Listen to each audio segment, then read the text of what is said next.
Well, hi, and hey, welcome to my shop. I'm about to start on something completely different now. If you're watching this video in order of my posting, if you've been following along with the work I've been doing, then you know I'm on video number 30, oh my god, 37 or something like that on a Viking console stereo. And many of those videos focused on one single problem, and that's fading. And so my hopes are fading, frankly, with that receiver. So I'm facing a big decision with the receiver. I've decided to set it aside. I posted by the time you're watching this one, I posted all the videos I've shot, and I'm just hoping somebody has a magic wand that they're waving and can say, hey, it's got to be this. So enough of that. If you're not watching my videos in order and you've just come across this video, then that won't have made too much sense to you. But I know a lot of you do watch my videos in the order in which I post them. A lot of you subscribers. So now, just for a break, just to realign my brain cells on something else for a while, I got something completely different. Check this out.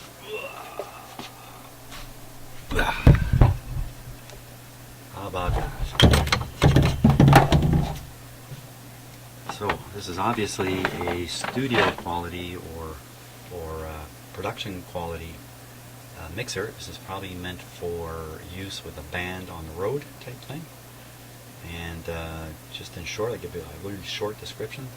It's an 8-channel stereo mixer. It's from around 84, somewhere in that range. There's absolutely no digital technology in this whatsoever. And not that there usually is in the stuff that I work on. And it's got lots of neat colors and the like. Now, I've already spent a little bit of time on this to verify that it works to some degree. And it does. It does work to some degree. But it does have problems that need to be resolved. And that's what I want to work on and see if I can get this thing going really 100%.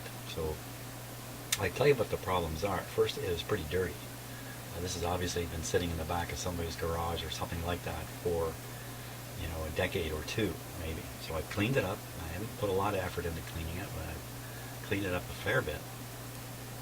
The other thing is, you can take a wild guess, is that a lot of these controls, these sliders here, are noisy when you operate them. No surprise in that. This thing was dust covered and I vacuumed it off, so you're not really seeing it in the condition it was in. And another problem with it is this control here. You can see it looks white in the camera. That's because it's, boom, been broken right off. It's broken right off. And it's it says master under it, so it sounds like a pretty important thing to have functioning properly. And just a quick tour through this. These are the 8 channels. And there's 2 equalizers, a left channel equalizer, a right channel equalizer. So I guess you could operate this thing if you're tricky enough with it. You could do 16 channels on this guy. It has a monitor. It has all the kinds of stuff you would expect, I think anyway, from my limited knowledge, on a unit like this. So probably in its day, this was a heck of a beast to pick up. And we'll take a look at the various outputs on it here. Let me turn it right around. Let's just stick with the one camera for now. Pretty darn big. These are outputs and inputs here. So here you can see the 8 inputs. It has low impedance inputs here and high impedance inputs here. It has the 2 outputs here. It doesn't call them left channel, right channel. It calls them sub 1 and sub 2. Has a facility here for having the signal go out, loop through some other piece of equipment and come back in, I think. I could easily be wrong. Has a monitor output. It says pre-equalizer there, so I guess you're monitoring the sound for what it really sounds like. And let's see, monitor sub 1, main sub 2, don't really know what these are about. So rather straightforward, pile of inputs, pile of outputs. It's built by, or at least the brand name is Traynor. I'm sure most of you have heard of Traynor. I think it's well known for things like guitar amplifiers and stuff like that. But this unit was actually manufactured in Toronto by a company called Yorkville Sound. This company's still in operation. It's still manufacturing stuff as far as I know. Got a serial number there. It's a pretty big number, 3,030,659. So my guess is the first two, 3030, is some code, and this is actually number 659 that was built. Got a few stickers from other companies that have either repaired this or fixed it up or sold it, or I don't know what. There's one here, there's one here, one here. So it's been around. I bet you this guy has a lot of stories to tell. Unfortunately, it doesn't speak English, so we're not going to know those stories. Oh yeah, and one of the other problems, aside from the mechanical stuff, the broken control, the noisy controls, is it has a hum coming out of it, and that's the one I think I want to go at first, and I want to take a look at replacing this control completely, because the shaft is broken right off. I don't think there's any hope of bringing this particular control back to life. You know? Maybe if I sat and thought about it for a while, I could figure out some way of doing it. So otherwise, it's in really pretty good shape, frankly, for something that no doubt has seen some pretty hard duty. You can see it's got some tape along here. We can imagine that somebody put masking tape here and then was writing on it to write what these different inputs were. And there are some knobs missing. There's this, this, and this. 3 of this type of knob missing here. It's not the end of the world.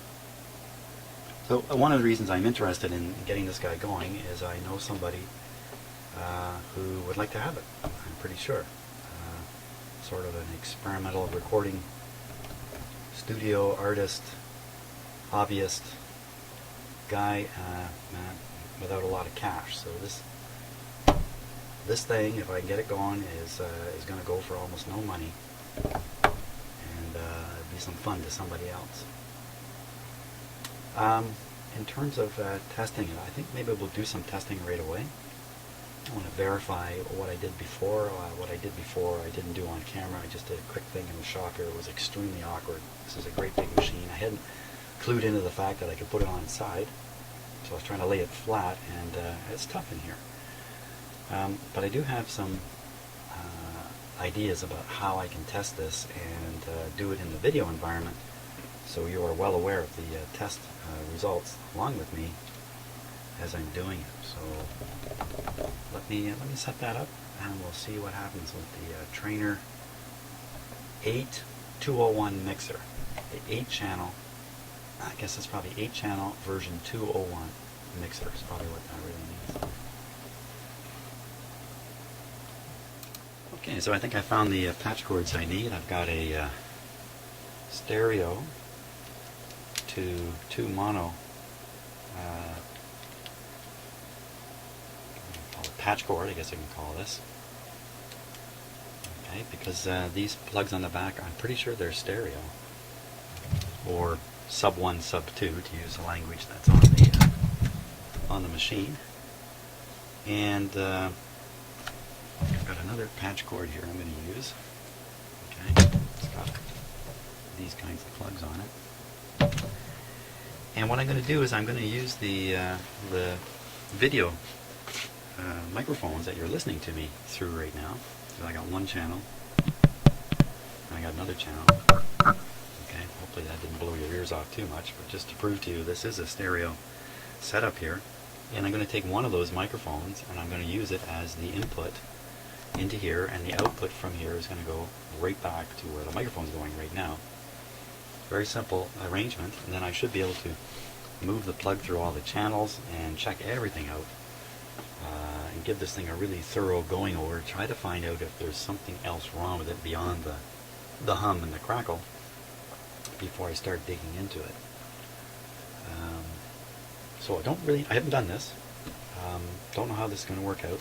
This unit has no amplification. There's nothing, it doesn't boost the signal as far as I know. The big heavy power cord going into it, as far as I know, operates these LEDs.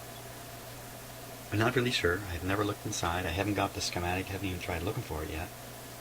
Oh, I'll take that back. I did go looking for it. I couldn't find anything. I did find some of these for sale on eBay, looking to be in much, much better condition. They're commanding a $50 price tag. So that's why I think this one's value is extremely low. Low enough that it sat in somebody's garage for 20 years. So let's get down to it here. So what I'm going to do is I'm going to silence. There's the microphone. Oh, actually, you can see it in the camera right here. So I'm going to silence this microphone. I can actually stick my arm in front of the camera. I can turn it off, so you can't hear me through this guy anymore. And you're just hearing one channel now. If you're not listening in stereo, some of this isn't going to work too well. Here's the microphone connection from the microphone onward into my existing mixer, my video mixer, and I'll show you the video mixer, which you no doubt see from time to time. You see some lights flashing down here. You can see this green light. There it is. This is the channel you're listening to. I'll just prove it. Oop, I'm back again. And this is the channel that I've unplugged here. Terrible that there's a hiss right in this mixer. This is actually an expensive mixer, and not sure about where the hiss comes from, but that hiss you're hearing, it's a little bit of fan from my computer down here, and the rest of it is coming right out of this machine. So someday I'll sort that out, maybe not today. So let's go ahead. I'll plug in, let's see. Actually, for now, you can listen to both channels. Why not? Until I'm ready to switch it. So let's start with an output. So I think this is probably the right output to pick here. And we have to connect that output, one channel of it, to the microphone over here. Okay, so I'm going to cut the microphone off now. In fact, I'm going to cut it off this way, so you're not hearing any annoying clicks and pops and stuff. And there's a lot of that in my videos. I've noticed that often when I'm doing work, the other day I had my air blower going. I have an air compressor in here, and it puts out quite a bit of static right into the video recordings. You know, I'm not aware of that when I'm working in here. I'm not able to monitor the actual sound very well. Let's put it that way. Not well enough to actually do it all the time. Okay, so now I have the output. The output from this is now plugged into the input of the mixer. And I'm going to bring this microphone from its usual spot here. Easier said. Nah, you know what, I'm not going to, because if I bring it out any further, it's just going to get in the way. What I'll do is I'll just stretch out the cord. So here's the microphone plug, if you like, and I'm going to plug that right into. Got this wrong. Got this totally wrong. Off to a bad start. There we go. So now output is going to the output, and I have my choice of sub 1, sub 2. Don't know which one of these is which yet. We'll pick one. And now, you know what? I just said I can't monitor the sound.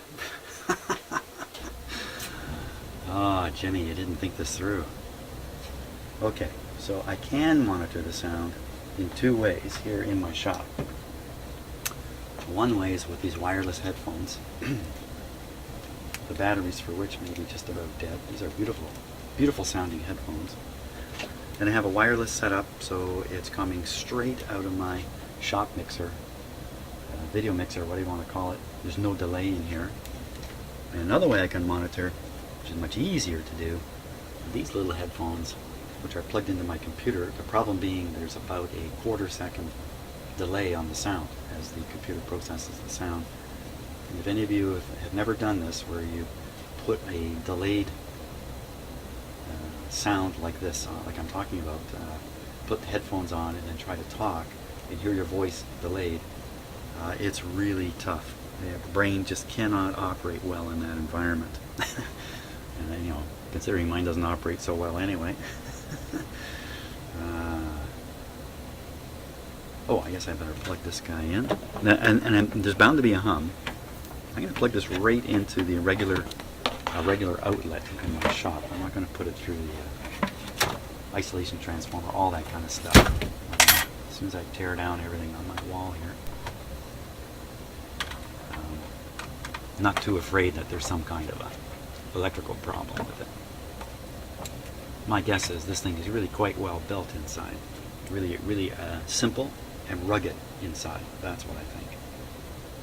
Gee, you know, if there's no active amplification in here, which I read somewhere, I can't remember where, then why would there be a hum from the power supply? That's a really good question. So let's turn down all the levels here, everything down to the bottom. These guys, yeah, okay, we'll move all these ones down too. These will work a lot better after I clean them up and lubricate them a bit. Put everything down. The equalizer I'll put in the middle. That's pretty much where it is now. If you put it down, it's going to take a 12 dB drop.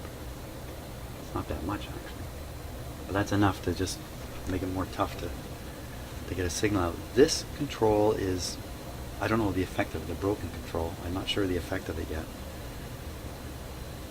All the rest of these, I'll center them up. Of course, we'll only be using one channel at a time, and at first we're going to use one channel for quite a while I get familiar with how one of these guys works. It has a built-in reverb, and I believe it's a spring-based reverb. I think. Yes, it actually uses a spring that pumps the sound into one end of the spring and then picks up the sound with a transducer of some sort at the other end of the spring, and it gives you that reverb sound that makes a person's voice or an instrument sound like it's in a bigger room. That's the big feature on this thing. There's nothing else going on with it in terms of sound manipulation or the like. Well, there's some equalizer and stuff like that, of course, but nothing fancy going on in this thing. It's almost humorous compared to what can be done with digital technology. So, okay, so I'm going to wear these headphones, and you're going to have to just laugh at me as I mumble and bumble around here. I'll try my wireless ones in a little bit, but I'm on camera live right now, so I'm just going to jump to these because I know they work. Now I don't work so well. Okay, let's flip it on. Yeah, right away I hear a hum on my headphones because of the way I'm wearing. Hey, you know what? I just slip that over like that on my head. Now I'm not hearing my own voice delayed, but I'm still hearing the output of this, and you can hear a buzz. Yeah, so let's pull this out here. We'll turn up the first channel.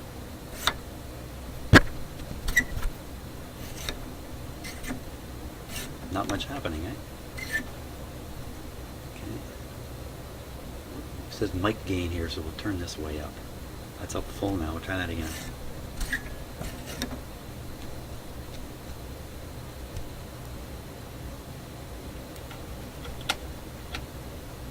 Make sure I got everything hooked up right here.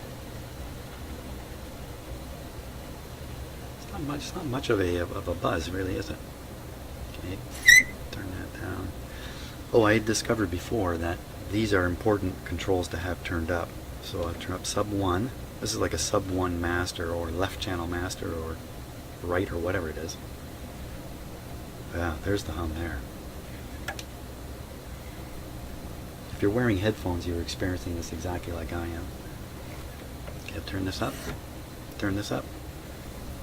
Ah, there's a hiss. So I think if I had the microphone plugged in, we'd be hearing it. Let's try the other side here. Okay, so there's 2 channel outs. I'm in. It's funny, the hum's kind of changing there. I don't know if it's, you know, there's so many things going here in my shop. I don't know what it is exactly that's causing what. But it seems like the hum just dropped down a little bit. So this is in sub 1. Sub 1. I can hear the scratchiness now. Couldn't hear that before. Yeah, see there. No, not surprising. But that should clean right up. It's a monitor there, so we're not hearing that because I'm not listening to the monitor output. I turn this up. This is like a tone control. It says equalizer on it. This one says high. Oh, I guess it's equalizer for the whole thing. High, mid, and low.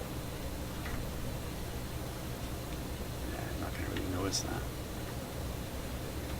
Mid. You hear the difference there? High. Very good. Very good. And then we have the reverb thing, which we'll mess around with in a little bit. Looks like I could have vacuumed this a little better. Okay. Let's do the exciting part now. I'll plug in the microphone. Let's turn it down here. Now, what's what? Let me pull that out. Let me try putting it in the other one. Okay, so we know this is the active channel, but that terrible hum is coming from this microphone itself. Let me see if I can just cut down the hum by floating the cord up off my bench. It's a little bit better. Lots of hums coming.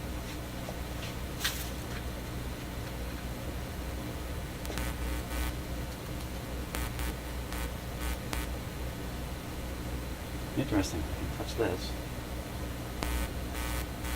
Like that. Okay, but the hum is coming from the microphone. Let's bring the volume up. In fact, I'm going to turn down first. Hey, how can that be? How can this be? I don't have the input all this time without thinking. I've had the input right down to nothing. Well, how come we're hearing a hum? Oh, okay. Turn this down. Whoa, you could hear the spring there. Did you hear it?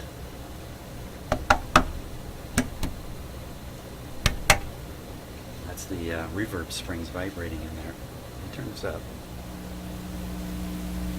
Oh, I think there's a heck of an output coming out of it. Turn this down. Oh, lots of funny sounds, lots of hums. Okay, we'll turn this up. Yikes.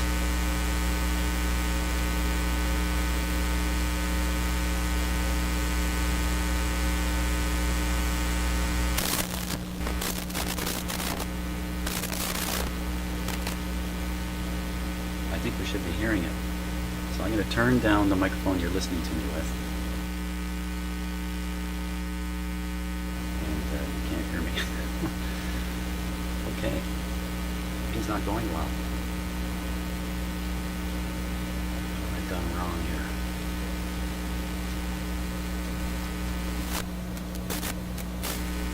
Okay, this switches between sub 1 and sub 2, or sorry. Left channel, right channel, depending on how you want to look at it. I have it in the middle. Why are we not hearing anything? Could be any one of a number of these connections. That's a dud.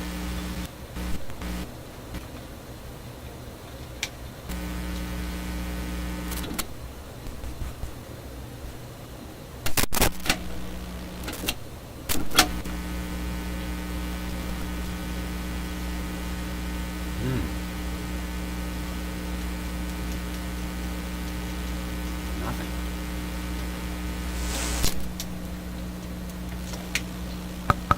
Oh, how do you like that? How do you like that?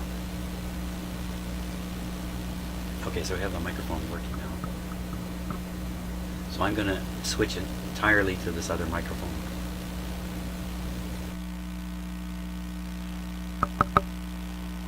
Hearing. Hello.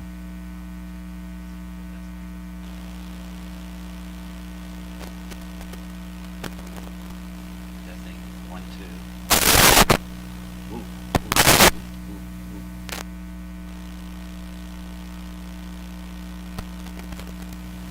1, 2. 1, 2. Okay, so now I'm coming through. Turn this one up a little bit now. Okay, so I'm putting through a pretty typical strength signal. Got a hiss thing happening here. You can hear my, I'm having trouble talking. You can hear a low hum and a buzz. Let me make sure. Okay, okay, so now we're only listening to sub 1.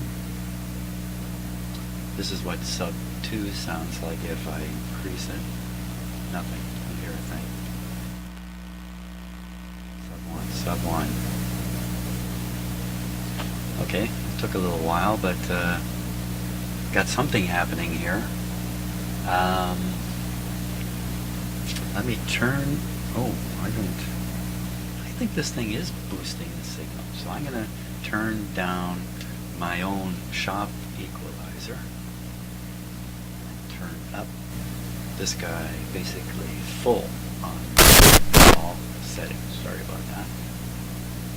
Now we'll play with the tone controls here. The high, the high, the high, the high, high, high. Medium, medium, medium. Ooh, that really catches the fans or something. I think my furnace is right. And the lows. Just brings up the hum. That's probably a hint on the source of the hum, which could be the microphone itself. They could really be responsible for some of this baloney. I should turn down all these other ones.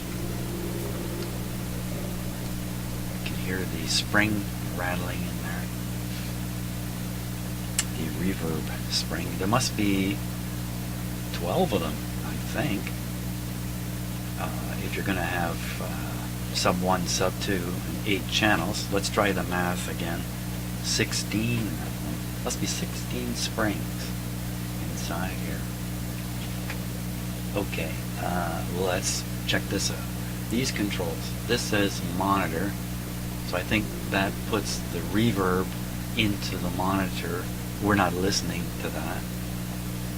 This says reverb, and I think there. If I turn it on, hey, I'm down here, way down here. Okay, so you heard the reverb, a thrilling thing in the 80s. Actually, reverb is an old idea. And then this one says EFF. I have no idea what that is. Let's turn it up and see what it does. EFF, nothing at all. So maybe it's related to another output here. Don't know what that is. Okay, so we've pretty much run over one channel, or sub 1 to be specific. I'm going to switch to sub 2 now. First, with no microphone plugged in. Big crummy hum. There we go.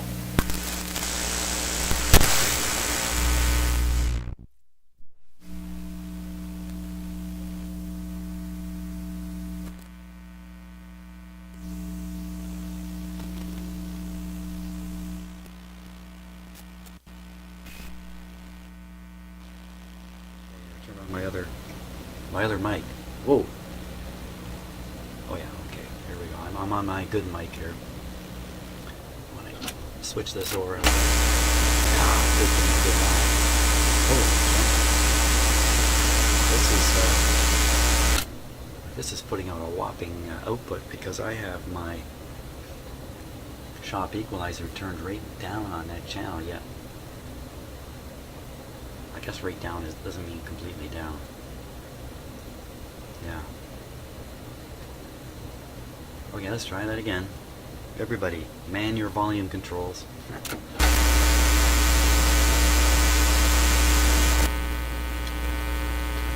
there. Say hello, hello. Can you hear me? Coming through.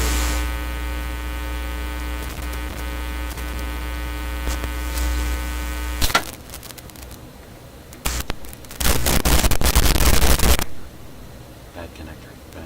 Okay, so I'm going to stop at this point. I'm going to fix up these connectors and make sure they're in good shape. And so far, A lot of hums in this thing. Kind of scary.